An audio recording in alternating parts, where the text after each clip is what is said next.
So last week we mentioned a broad hierarchy that organizes the brain and the rest of the nervous system. But how exactly does it work? Well, in order to answer that, we have to ask ourselves, what are the capabilities that our brain needs to have? Rather than think about behaviors in terms of what they are, let's instead think about how we do them, and then realize that there must be a particular pathway responsible for each step of that process. For example, consider the simple act of walking. In order to get from point A to point B, you need to start walking, and then stop walking once you've arrived. The initiation of these signals will take place at a certain component of our nervous system, namely the ventral roots of our lower spinal cord. But if all our brain could do was start and stop our leg movement, we would be quite stiff.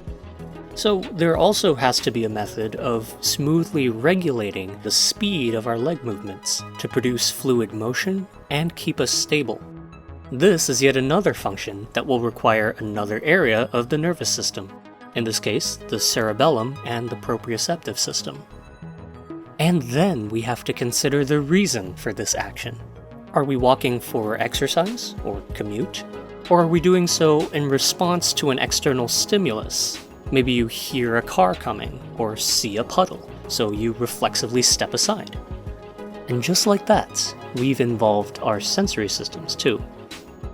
So as you make your way through the complexities of neuroanatomy, just remember, these aren't just meaningless vocabulary. Rather, they're pieces of an incredible jigsaw puzzle that we call the nervous system. And you can't possibly solve this jigsaw puzzle if you don't know what the pieces are. In fact, I think you'll find that in learning about these pieces of the nervous system, you'll get a glimpse into the miraculous diversity that exists within our neurons, our circuits of neurons, and our systems of circuits. A diversity of neural structures to match our diversity of functions.